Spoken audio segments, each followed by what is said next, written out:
how many episodes did you put in the can before you actually start broadcasting them? I have 17 recorded.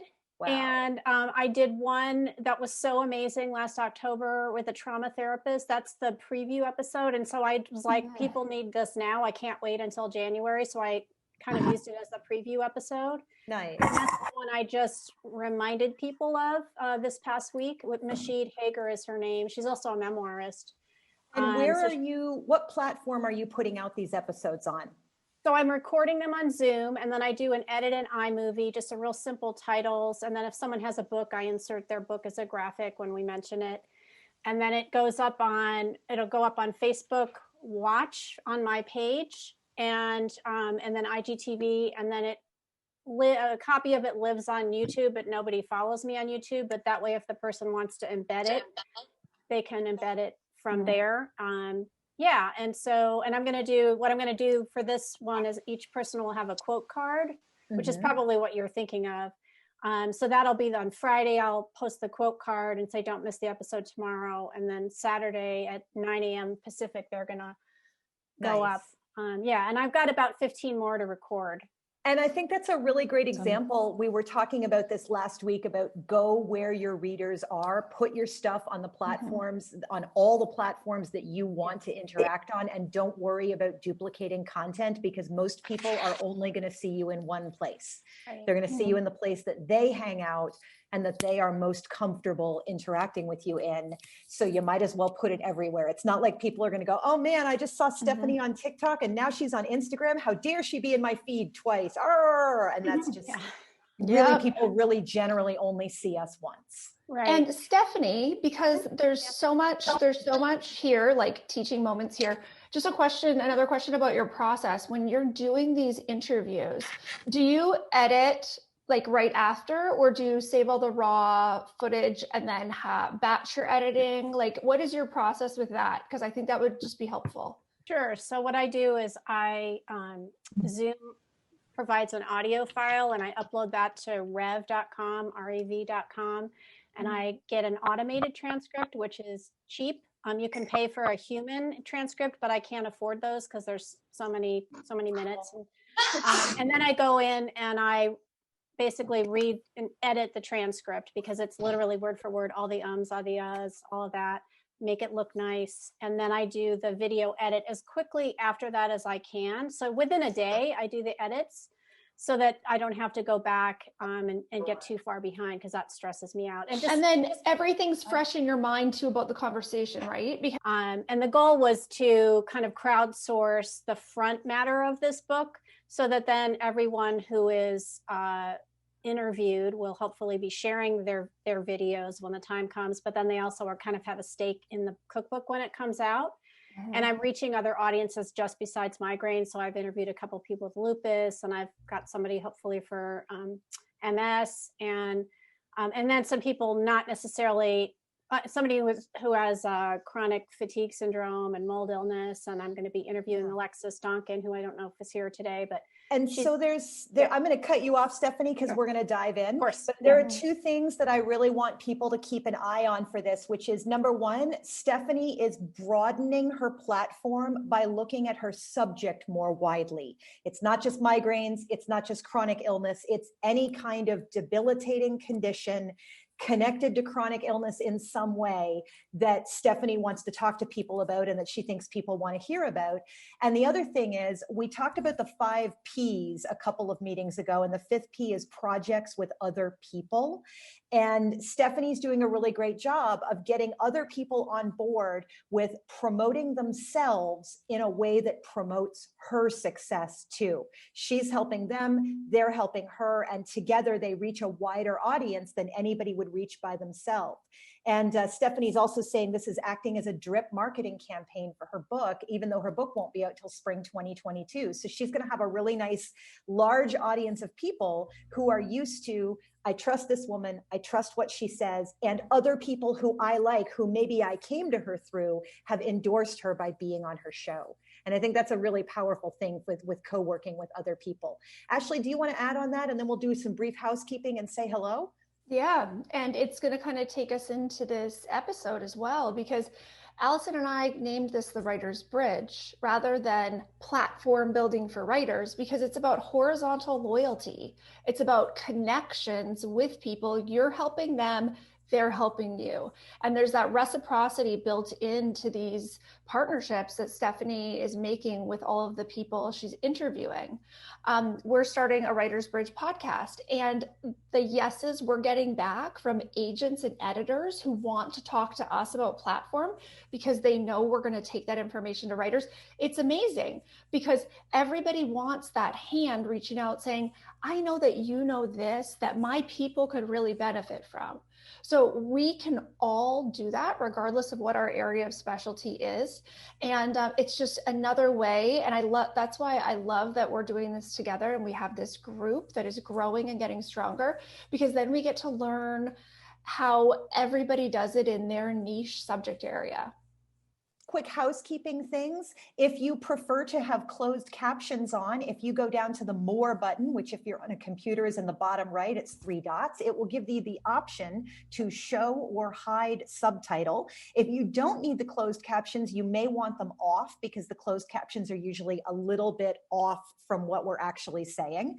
I'm Allison, and I wrote a book called 7 Drafts, Self-Edit Like a Pro, that will be coming out in March. And I sold the book entirely on query and proposal and platform. And Ashleigh, what's your book story? Yeah, so I wrote my memoir. I stepped away from my career as a figure skating coach and choreographer to write my book, and I did. And about 8 months after I was done, I signed with an agent, and that experience of having someone else pitch my creative work when I was used to creating and marketing and directing was a really underwhelming experience. So I ended my contract with my agent. I've been working on building my platform, and I've started my own publishing company. Now I'm really committed to taking this a step further with this bridge building and figuring out, okay, besides just getting connections and the reciprocity that we're talking about with Stephanie, how can we innovate how we launch books in a way that can help people regardless of what path they choose for publishing? Exactly. So today, what we want to talk about is setting yourself up for the year. How can you put in place a good platform that either supports the book you have out, supports the publishing you're doing, or starts building your group of readers for when you are ready to feed them your book? We have a couple of questions of the week that I want to get to. So Lisa asked about publishing flash fiction on Instagram. And what I would say is let people know it's fiction. Like you might start with the words, a story, : I would also say pick the most evocative image you can, maybe even a stock photo, like something from Unsplash or from Free Pick. But flash fiction absolutely has a place on Instagram. I took a little look around. There's a hashtag flash fiction, and there are both links to publications and also people who are publishing their own flash fiction. So Lisa, you should absolutely put your flash fiction on Instagram. And Downeth also had a great question. How can I migrate followers from my original Facebook page to my author one? And how can I build Instagram? Should I change handles to my actual name? Do not migrate your followers to your Facebook author page. We've said it many times, but it always bears repeating. Nobody sees anything you post to your Facebook author page. On a algorithmic level, Facebook doesn't want to show people your business stuff unless you pay them for an advertisement. On a practical level, people don't want to be your customer. They want to be your friend. So either reconcile yourself to my Facebook is my professional and my personal space, and I'm going to share a mix of my life and my work, or I'm just going to share my work and not very much of my life, which is kind of what I do. I use Facebook as a professional platform. Go ahead and build the author page because it's going to be useful later when you do want to sell advertisements, but don't bother trying to get all the people who currently follow you to go follow your author page, because that is consigning them to never get to see anything you write ever again.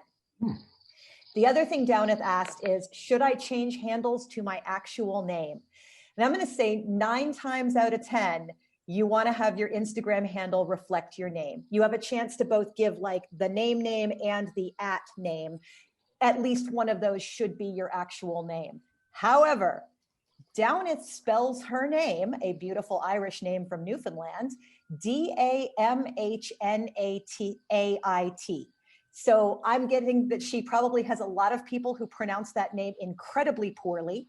And the other thing is there is a woman who spells her name the same way, but pronounces it Devnet, and Devnet Monaghan is a singer who is slightly more famous than Downeth is. So I would say, Downeth, keep your Instagram handle spelled Downeth. And if you wanted to get really fancy and memorable, maybe you would change your handle to pronounced Downeth or something like that.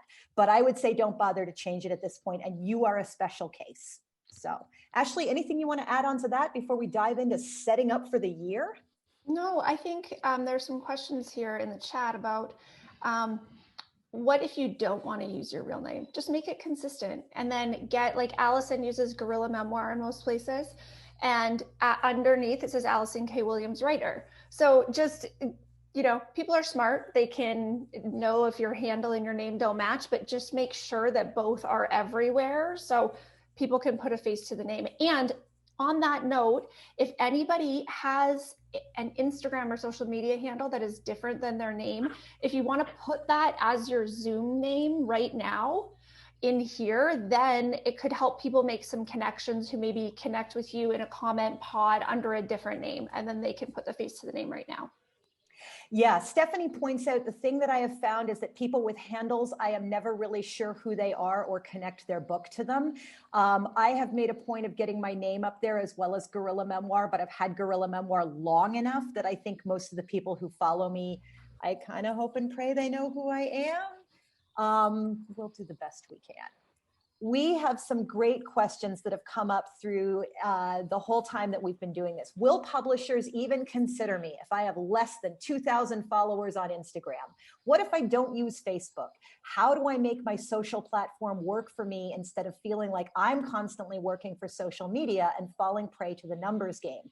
If numbers truly are important, is there a way to grow my numbers without selling my soul to Instagram? Lately, I've gone from one extreme to the other. I'm super motivated to produce content on a regular basis, or I avoid social media altogether and don't post for a month. I hear you, sister. Are there any secrets to avoid burnout? And Ashleigh's social media has skyrocketed this year. She started doing TikTok, which has pushed her over 10,000 followers on Instagram, which is significant. And how many thousands are you at on TikTok now, Ashleigh? I'm I'm over 100,000 on TikTok. Yeah. So Ashleigh, you constantly have conversations going with a million people. I do. How do you avoid burnout? Okay. So the more followers I get, the more input and support and engagement I get from people. So when I had fewer followers and fewer conversations in my DMs, I was like just looking around my house, like, what do I post today? It's like 8:30. So now I have a lot of comments. Some of my TikTok videos have upwards of 6,000 comments on them. And from those comments, I usually comment back and I ask questions. If people come to me in my DMs, I ask questions. I put questions in my stories to find out from people. I know what I've offered. What else would you like? What do you have a suggestion? And so I probably have 5 messages in the past 24 hours of people saying, for your next video, would you do this? Or this is something that works for us. So they are feeding me. They are feeding me not just ideas, but also encouragement and validation that I am offering something that's helping people, whether it's helping with their intimacy in their marriage, or if it's helping with some parenting dynamics. So that is the biggest thing to prevent burnout. When there are people thanking me or laughing with me or encouraging me every day, then I feel energized. If I don't want to respond to any messages, I just put my phone away and I look at them when I want to. So it's not like the obligation is adding to my list of things to do in a way that tires me out. It's the opposite. Yeah. And Stephanie was asking, and Morgan was asking, Morgan was asking, how do you make time for writing and for life when you are doing all this? How does this fit into your life? And I'll answer that question as well, because I think my answer is different than yours. Yeah. So I'm a memoirist and I'm going to be publishing my book in May. I have, so I'm not actively working on a manuscript right now. I do have some essays that I just submitted at the end of December. So I carved out and I put my phone away and the notifications piled up, but I just ignored them. And I worked on those essays that I wanted to submit by the end of December because I would love for them to be coming out in the spring around my pub date. When I was working on my manuscript, I only did a little on social media, and a lot of it was just documenting rather than curating or creating. I would pop on my stories and say, hey, I'm taking a writing break, I'm having a snack, I got through this many words today, or oh my gosh, I didn't get through, and I just like to talk casually on my story. So that was my content. It was just a bit of documenting.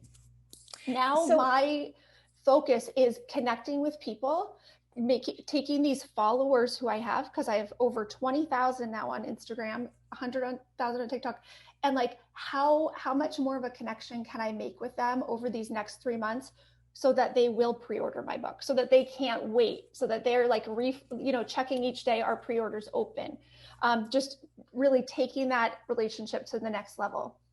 And I find that I cycle through marketing phases and writing phases. So for those of you who follow me on Instagram, you may have noticed that I didn't post crap between about the 3rd of December and about 3 days ago. I was focused on finishing my book. I had to get the line edits to the publisher. That was my priority. And the people who are truly my readers understand that, yeah, sometimes I'm less active, sometimes I'm more active. Novels sell to agents, publishers, and readers based on entertainment value. Memoirs sell on the beauty of the writing, for one. And if you are a literary writer, move socials to the bottom of your list. Focus on literary networking. Focus on literary publishing if you are a literary writer. However, you probably also want to look up Maggie Smith, who is a lovely, prestigious, wonderful poet. She wrote that poem, Good Bones, that made a big splash about 1.5 years ago.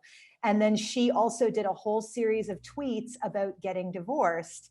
And those have now become the book, Keep Moving, because she did all these daily tweets that were keep moving. And I thought that daily tweet thing was a really great way for her to write what she felt her emotional life could handle at this time when she was dealing with a lot of family stress and custody and, separation and the whole deal, while also creating work that helped other people while it helped herself. And that's partly what Ashleigh does as well. Her memoir is designed to help other people while it also helps herself. The other thing that memoir sells on is direct relevance to the reader. If you are a more commercial writer, social media is both your research. What do your readers want to talk about? What do they need to ask you? What can you tell them that you're an expert at? And it's also publicity. I am the person who can answer those questions you have. I am the person who provides that knowledge you seek. But whatever you end up doing, what makes good content, whether that is your literary publishing in a prestigious literary magazine, your daily tweet, your Instagram story, your TikTok video, your mini essay, your Medium blog post, is personal, useful, and kind. And the more you can be personal, being your real self, useful, something that your reader, if you are a more literary writer, your reader goes, oh man, I'm so glad I read that today. That made me feel beautiful, or it let me access my sadness, or it uplifted me, or it showed me something incredible about the beauty of words. Or if you're a commercial writer, oh wow, that solved my problem today, or I thought I was the only person who felt like that. Personal, useful, and kind.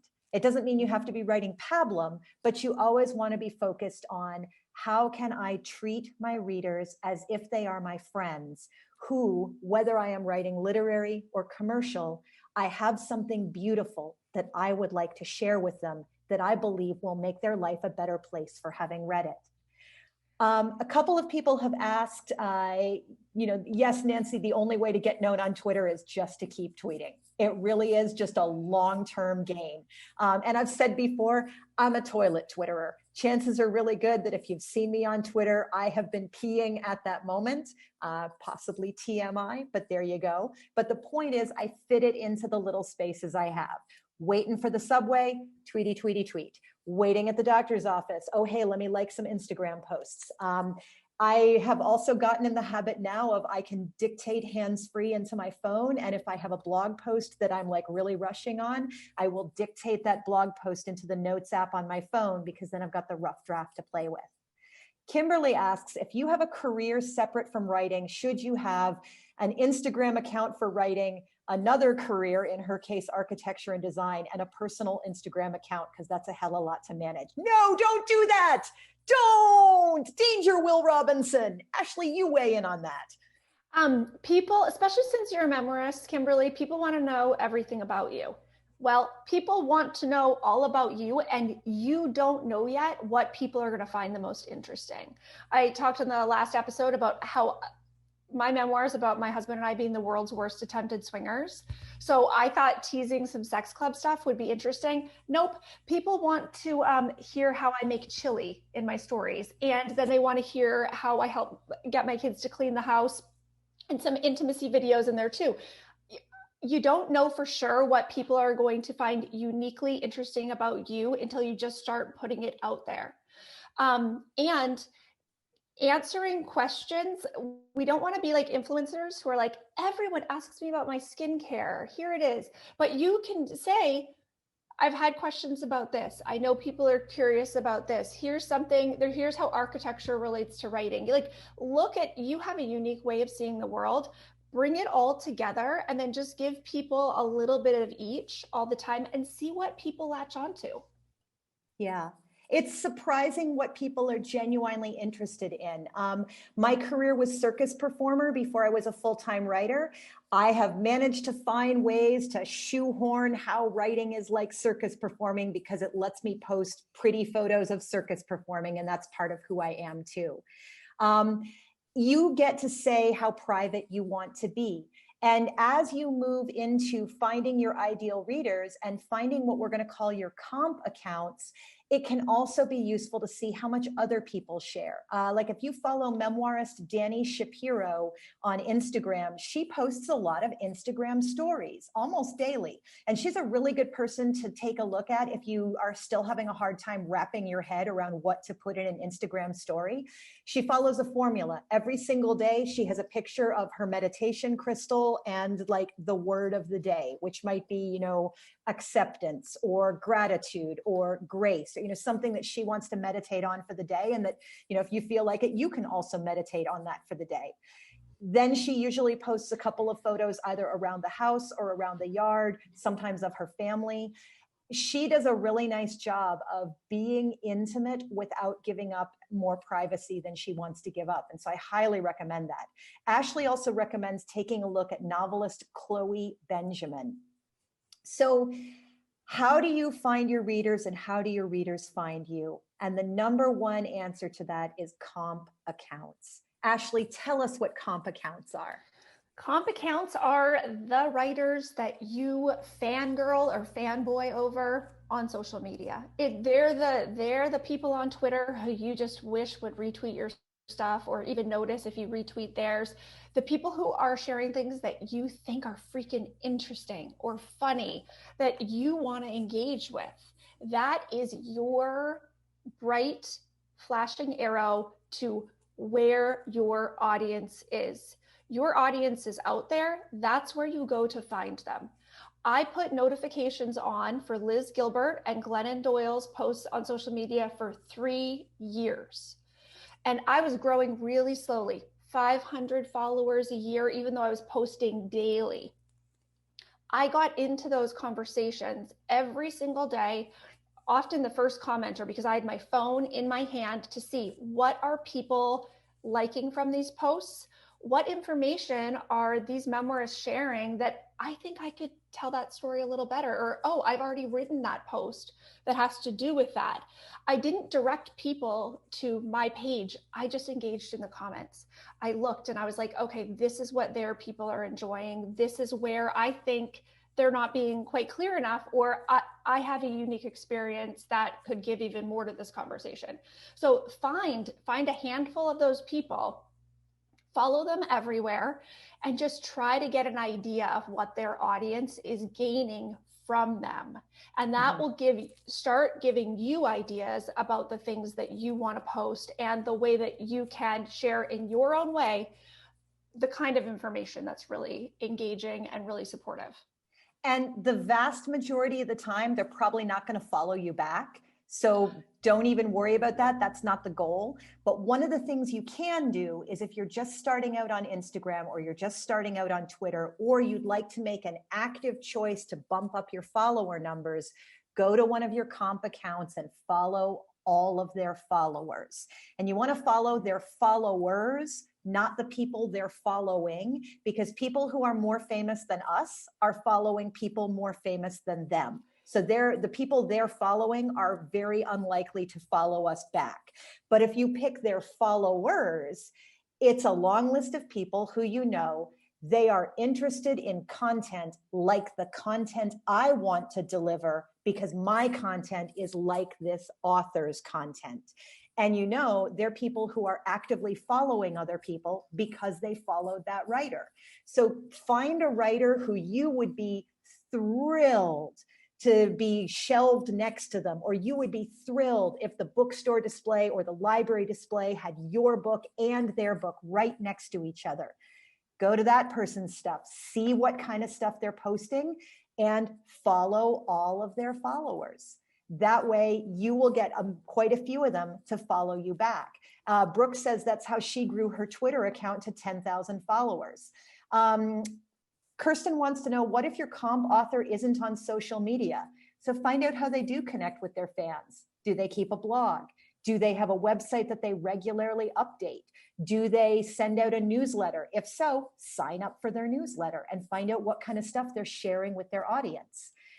Andromeda also says she's studied comp accounts to see how digital minimalist literary authors can still come across as warm and engaging without tweeting or posting often. And that's it too. You're not necessarily looking for the people who are the most popular people on Twitter. You're looking for the people who are going to appeal to your readers as well. I am not nearly as active on social media as Ashleigh is. I tend to fit it into my life where I can, and I always want to make sure that I'm writing first. I go through spells where it's like, hey, let's be really active, and spells where it's not.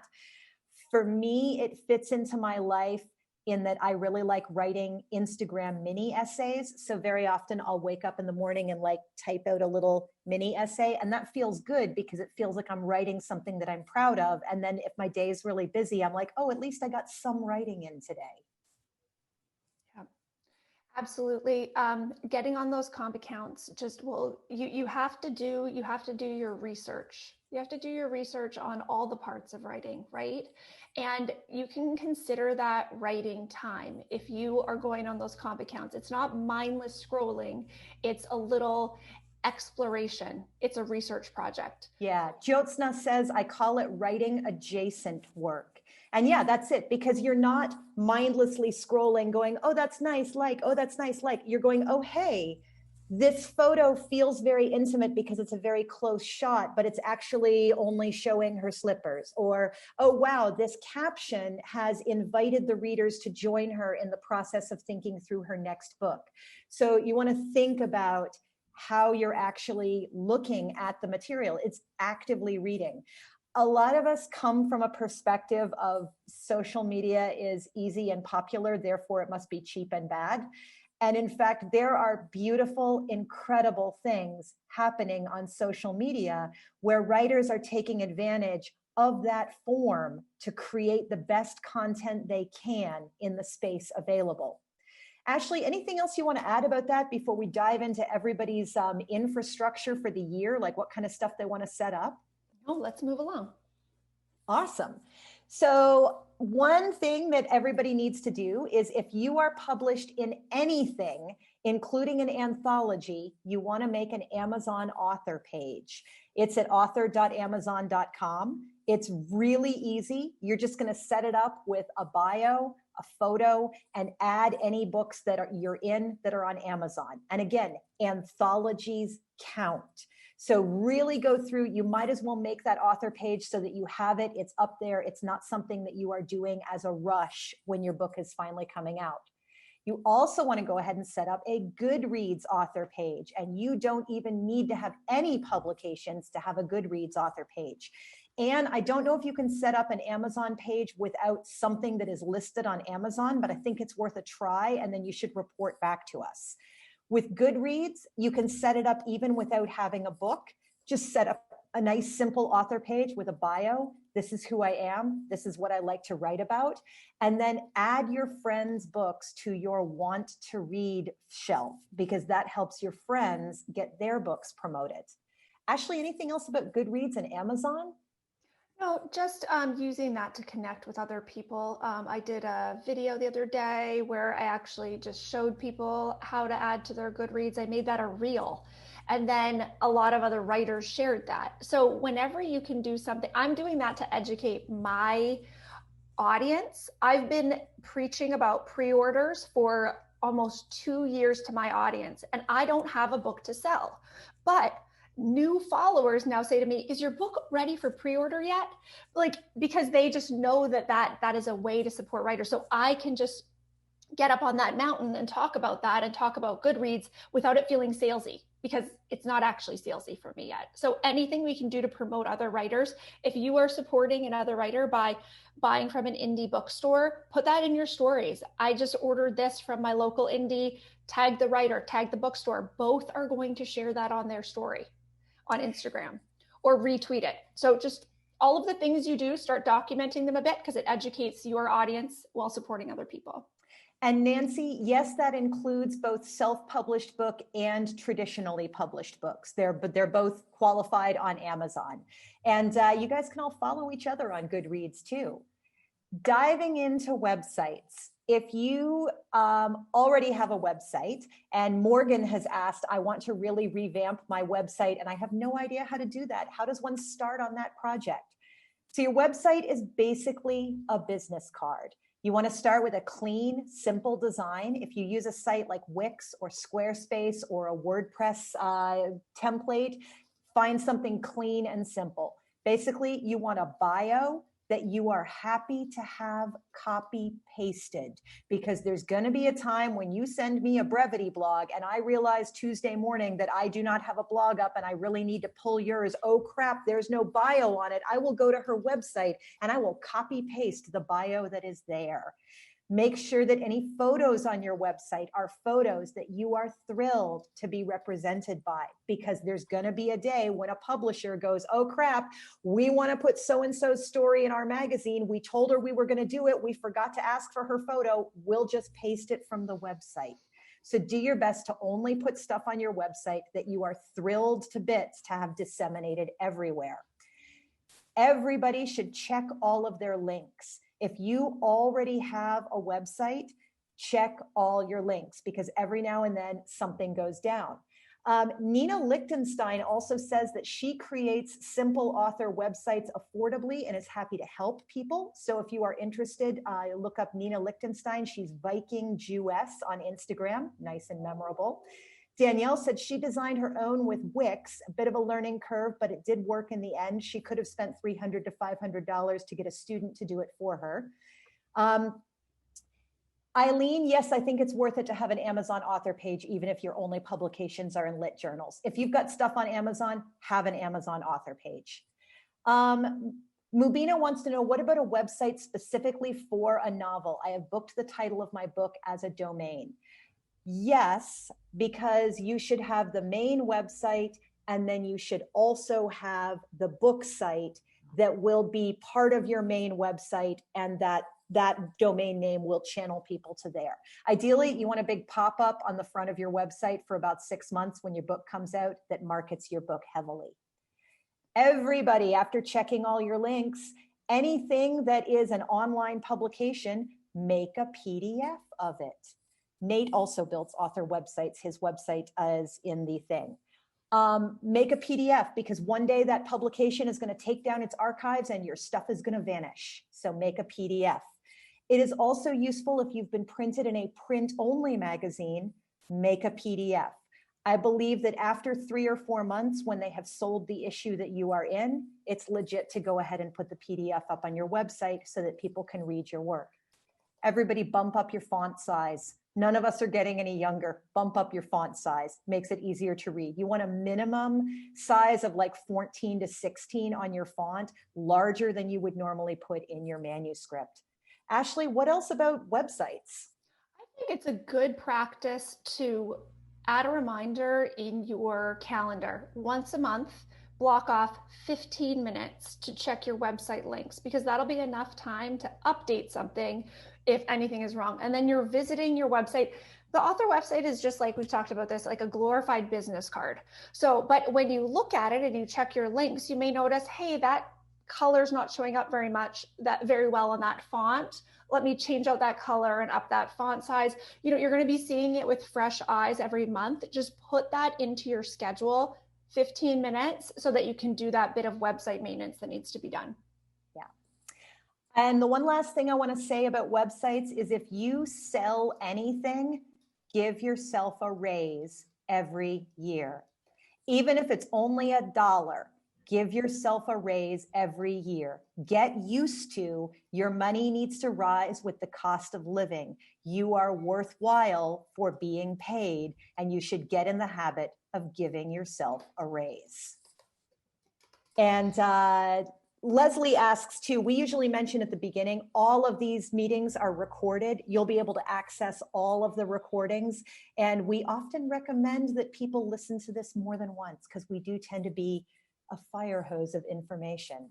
And we'll have a link. I'm working on the master document where it has the link for the episode, and then it has the timeline of everything we talked about. So you can just search in that master document.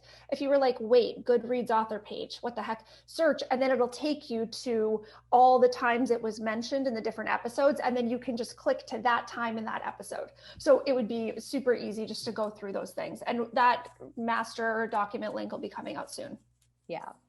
We are, by the way, going to send you a checklist of all of this, and that's going to come in your email tomorrow. You'll have a link to download a checklist. So before we go into breakout time, I'm going to whip through the rest of our checklist, which is social media, update your bio, go through and see if you're still happy with all of your photos. If there's anything that's like more than a year old and you're like, gosh, I really don't like this, it's okay to archive it.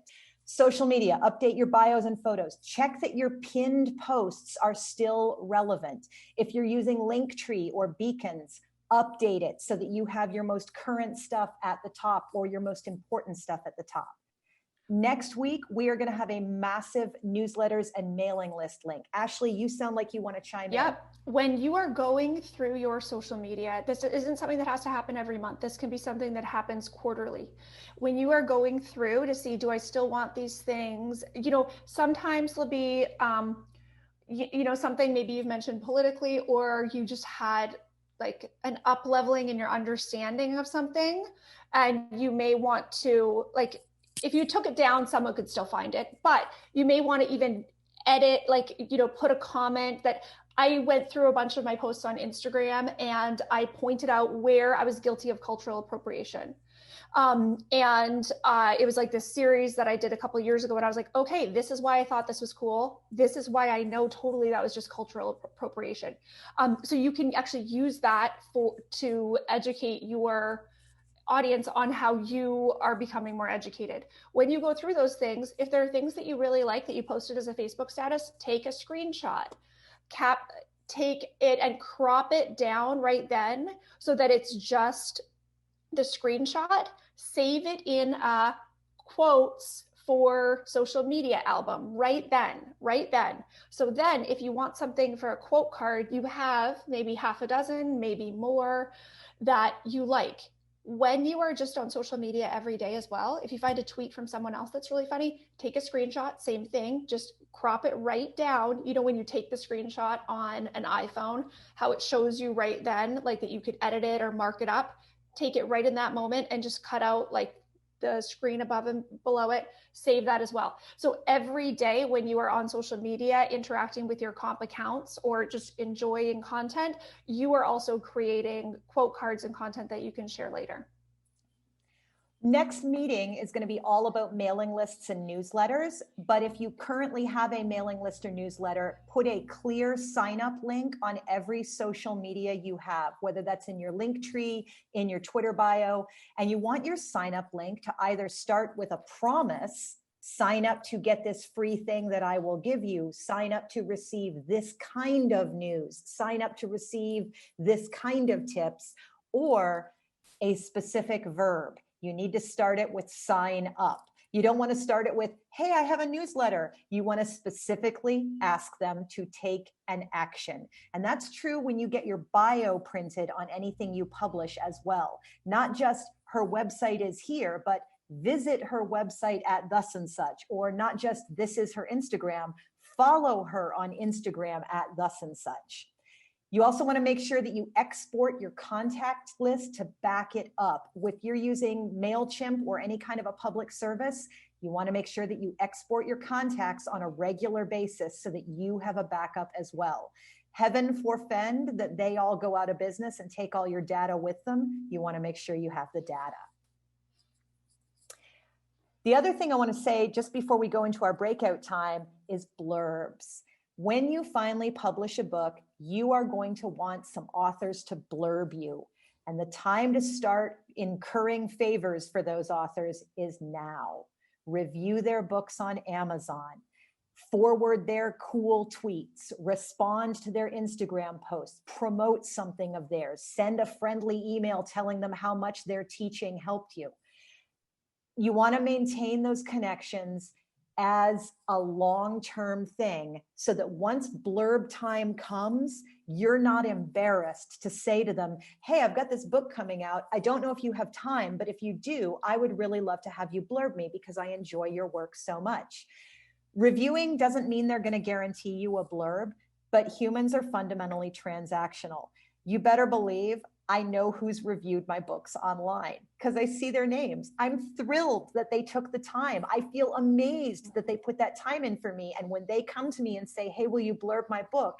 I am a lot more likely to go, okay, my schedule's really slammed, but I got to fit in a couple chapters because they were so nice to review my book. I really just can't leave them hanging.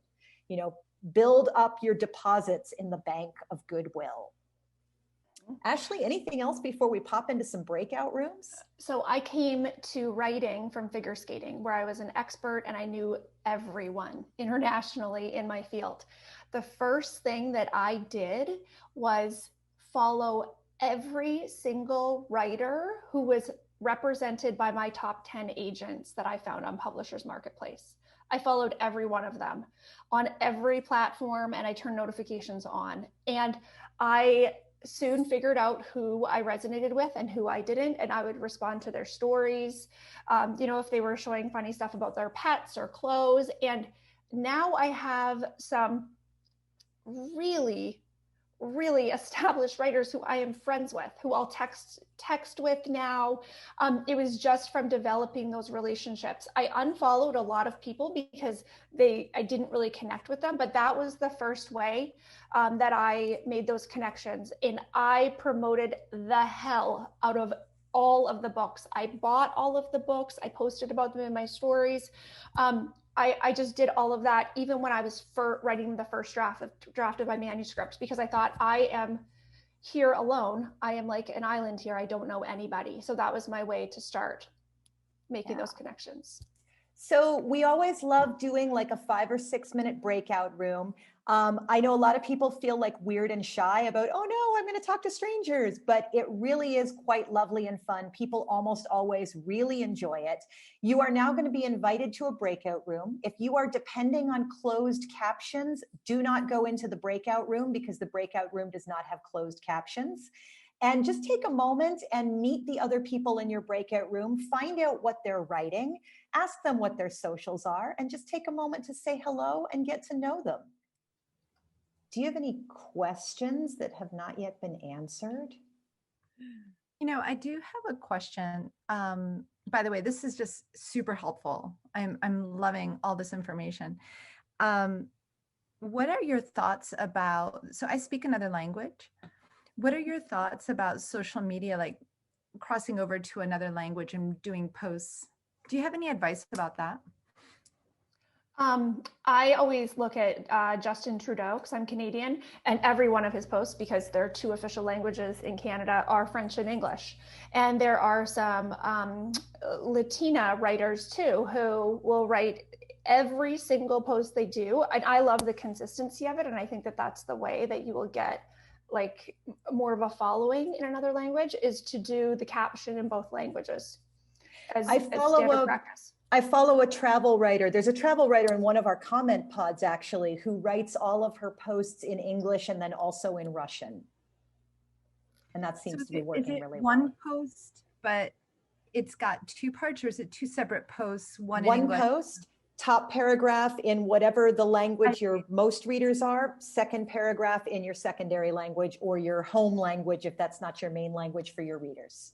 Gotcha. Okay. Yeah. And then hashtags are working to get stuff pushed out. So whatever language you're going to write in, search for posts like that, find some comp accounts in that and see what hashtags they're using. Because hashtags differ by language and will definitely direct people to a post in that language to help you out. Rachel is now back in the main room, and Rachel asked a great question in the chat. I'm writing a memoir, have an agent and possible publisher, but only have Facebook, where I have a strong network of friends related to the topic. Other than that, I have no platform, no social media presence, hard to know where to start writing, also working 10 hours a day on rewriting the book. Honestly, I think you should start working 9 hours a day and spending an hour getting to know people on more social media. I also think you should start making a list of topics, because your memoir topic is mildly controversial. You're talking about a specific community, the deaf community, that has a very strong inside network. And I think it's going to be worth your while to start thinking of what kind of article could you post in a magazine? Like, where could you pitch an idea from your book as an essay that belongs in a newspaper or a magazine? What kind of publicity can you get? I think you're probably better off trying to get related publications rather than straight up social media followers, especially since you're starting from scratch, but you've got a really good newsy topic. And I would say start looking for, is there something that you could write an op-ed about that you could pitch to the New York Times or the Washington Post? Is there something that you could write an essay about? Oh, hey, everybody thinks this, but my experience was actually this other thing, because you've got some really powerful subject matter to share with people. And Rachel, going on Instagram and trying to find comp accounts as far as people who are politically minded and inclusive and wanting to push accessibility, even though those people may not have hearing impairments or any sort of disabilities. If you start looking at those people, and I can send you just a few, they so often share posts from other creators who are actually experiencing the effects of poor inclusion, just to educate their own audience. Yeah, so I think that's a really good thing to think about. I just gave the breakout rooms the 2-minute warning. I think we have time for one more question in here. If anybody has a question they would like to share, either by unmuting yourself or by putting it in the chat. Rochelle. Okay. When you've got a list of people that you follow, is there an easy way to know which of them follow you back? Mm-hmm. Which platform? I'm sorry, on Instagram. So the easiest way to know is to get the followers app. If you want to look at each person, you can go to I can go here, Rochelle, to you. And then if I go to following, so you could do this on my account too, or anybody's account to see if they follow you back. Click on following, and then your name will come up first if they are following you. Yeah. Oh, okay. I So didn't that's realize. yeah, that's just a quick way to do it, like manually, one at a time. But I also have this followers app, which sort of stresses me out because it shows me anybody who's unfollowed me. And if there's someone I follow, I always get like this kind of gut punch thing. I'm just, it just honestly, it stresses me out a little bit. But right here, it'll tell me how many people I'm following who are not following back. And most of these are like editors or celebrities or something like that. Yeah. Thank you so much. You're welcome. So folks who are coming in from breakout rooms, we usually do end up having a little bit of chat as we stay in the main room here.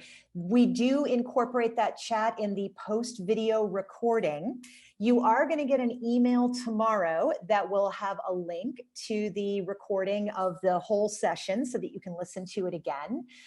We also want to just pitch two things to you before we wrap up today. One is that I'm teaching a goal setting workshop with Jane Friedman, January 22nd, and we'll link to that in the email. It's project planning and goal setting for writers in 2021. It's, how are you going to do the stuff? When are you going to make the time? How's it going to go? And the other thing we wanted to say is that Ashleigh and I are going to teach a Writer's Bridge course that is a formal course that's going to be in March and April. First thing we want to say is don't worry, Writer's Bridge is not going anywhere. It is always going to be every 2 weeks. It is always going to be free. It is always going to be open to everyone who would like to attend. But we do know that some of you want to spend a little bit more like hardcore focused time really specifically building your platforms step by step, where you're looking at not just social media, but also publishing, connecting with people in the real world, connecting with people about your stuff. We're going to put the information for that up January the 20th, and Writer's Bridge people attending and mailing list will have the first 48 hours to sign up. It's limited to 24 people, and it's going to cost $875 for 8 weeks of weekly class plus a small group coaching call. Everybody will also be in a small group of 6 that has a weekly coaching call. So it's 2 meetings a week. We'll have all the details up. The course will start March 1st, and we will open registration on the 20th, and we will put up the link to register in the chat on the meeting on the 20th. Is it the 20th? Is the 19th. 19th. The 19th. We put up the meeting with the link to sign up. So if you attend Writer's Bridge live on that day, you will have first dibs on sign up. If you are on the Writer's Bridge mailing list, you'll get it in your email the next day and you will have second dibs on sign up because it's really all about you guys. Ashleigh, what should we leave people with as far as setting up their writing self for the coming year to have a beautiful and successful year?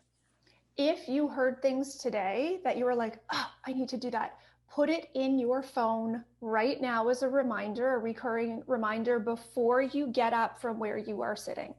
Take 5 or 10 minutes after we get off this call to put the reminders in. Put them there. A lot of these things don't take very much time, but can cause extra stress when we forget about them for periods of time and can really make things a lot easier. We need to be efficient with our time, and we need to have our time that we're spending on social media giving back to us. Anything that really jumped out, make a plan right now for when you are going to do that. Yeah. Remember, the most important thing is write first. Always get your writing done first. That is the most important thing you do, because content is your writing. And whatever you are sharing, remember to stay personal, useful, and kind. So we're going to go ahead and unmute everybody for the big finale goodbye. And we're so grateful and honored that you guys chose to spend this time and start your year with us. Thanks for being here. Hey. Happy New Year.